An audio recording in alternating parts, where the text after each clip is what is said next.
Hello friends, welcome back to my channel Farm to City Kitchen. আজকে তোমাদের সাথে একটা দুর্দান্ত রেসিপি শেয়ার করতে চলছি, সেটা হলো বেগুন বাহার।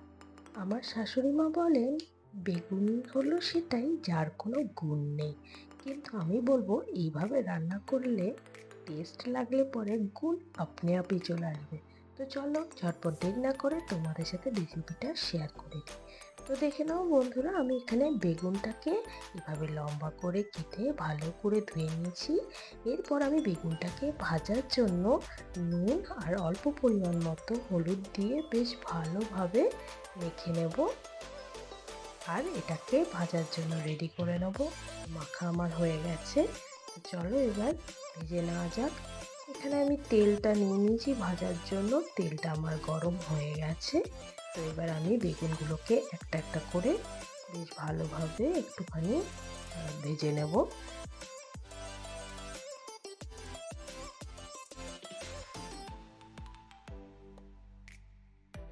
কিছুক্ষণ পর একটা সাইড ভালোভাবে ভাজা হয়ে গেলে আমি এর অপর সাইডটা পাল্টে দেব, যাতে অপর সাইডটাও বেশ ভালোভাবে ভাজা হয়ে যায়।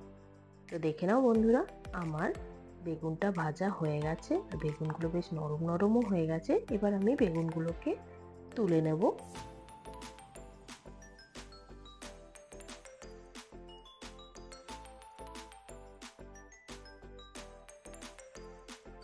এরপর আমি এই একই তেলেই একটা শুকনো লঙ্কাকে ভেঙে দিয়ে দেব, আর দিয়ে দেব অল্প পরিমাণ মতো কালো জিরে আর একটা তেজপাতা দিয়ে কিছুক্ষণ কালো জিরেটা আর শুকনো লঙ্কাটাকে আমি হালকা করে ভেজে নেব।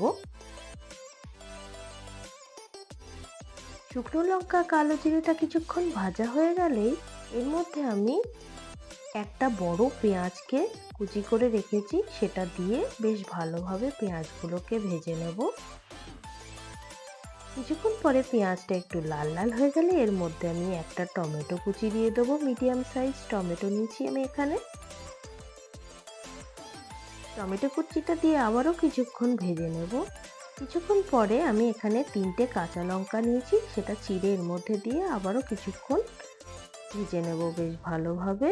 পেঁয়াজ টমেটো লঙ্কাটাকে বেশ কিছুক্ষণ ভালোভাবে আমি ভেজে নেব। কিছুক্ষণ ভালোভাবে ভেজে নেওয়ার পরে এর মধ্যে আমি দিয়ে দেব আদা রসুনের পেস্ট 1 টিস্পুন মতো, দিয়ে বেশ ভালো করে আবারও ভেজে নেব। আদা রসুনের পেস্টটা কিছুক্ষণ ভাজা হয়ে গেলে এর মধ্যে এরপর একে একে আমি স্বাদ মতো লবণ দিয়ে দেব, হাফ টিস্পুন মতো হলুদ গুঁড়ো দিয়ে দেব আর 1 টিস্পুন মতো কাশ্মীরি লঙ্কার গুঁড়ো দিয়ে দেব। 1 টিস্পুন মতো সবজি মশলা দিয়ে দেব। এরপর সব মশলাগুলোকে ভালোভাবে আমি কিছুক্ষণ ভেজে নেব। বেশ ভালোভাবে কিছুক্ষণ ভেজে নেব। কিছুক্ষণ ভাজা হয়ে যাওয়ার পরে এর মধ্যে আমি হাফ টিস্পুন মতো ধনে গুঁড়ো দিয়ে দেবো, দিয়ে আবারও বেশ কিছুক্ষণ এই মশলাগুলোকে আমাকে হালকা আঁচে ভেজে নিতে হবে, যাতে মশলাগুলো পুড়ে না যায় আর পেঁয়াজ টমেটো লঙ্কাগুলো বেশ ভালোভাবে ভাজা ভাজা হয়ে যায়। কিছুক্ষণ এইভাবেই আমাকে এটাকে ভেজে নিতে হবে। মশলাগুলো বেশ কিছুক্ষণ ভেজে নেওয়ার পরে এর মধ্যে আমি 2 টেবিল স্পুন মতো টক দই ফেটিয়ে রেখেছিলাম, সেই টক দইটা দিয়ে দেব। দিয়ে বেশ ভালো করে মশলাগুলোর সাথে টক দইটাকে কষিয়ে নিতে হবে আর লাগাতার চালাতে হবে, যাতে দইটা ফেটে না যায় কোনোভাবে। তো হালকা আঁচে এটাকে বেশ ভালোভাবে কষিয়ে নিতে হবে।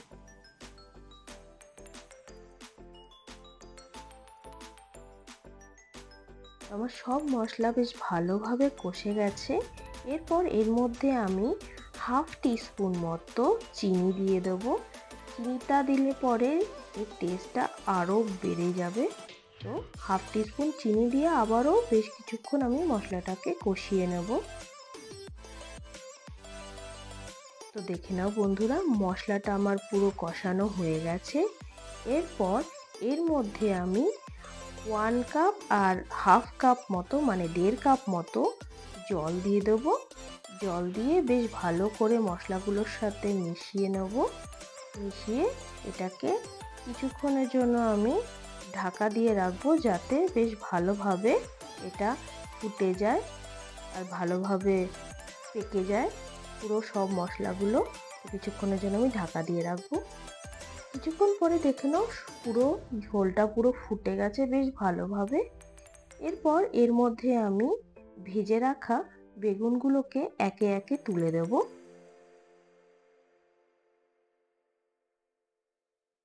বেগুনগুলো দেওয়ার পরে এগুলোকে আমি জাস্ট 2 থেকে 3 মিনিটের জন্য হালকা করে ফুটিয়ে নেব ঝোলটার সাথে। ফুটিয়ে নিয়ে এর মধ্যে আমি অল্প পরিমাণ মতো ধনেপাতা কুচি দিয়ে নামিয়ে নিলেই তৈরি হয়ে গেল আমাদের বেগুন বাহার। তো চলো এবার দেরি না করে ঝটপট এটা বাটিতে সার্ভ করে নিই। তো দেখে নাও বন্ধুরা, আমাদের বেগুন বাহার রেডি হয়ে গেছে। তো তোমাদের আজকের রেসিপিটা কেমন লাগলো প্লিজ কমেন্ট করে জানাবে। আর আমার চ্যানেলটিকে সাবস্ক্রাইব করে বেল আইকনটিকে ক্লিক করে রাখবে, যাতে আমার নতুন নতুন রেসিপির ভিডিও নোটিফিকেশান তোমরা প্রথমেই পেয়ে যাও। আমাকে ফেসবুক আর ইনস্টাগ্রামে কিন্তু ফলো করতে ভুলবে না। তো সকলে ভালো থেকো, সুস্থ থেকো, আবারও দেখা হবে নতুন রেসিপি নিয়ে। By friends.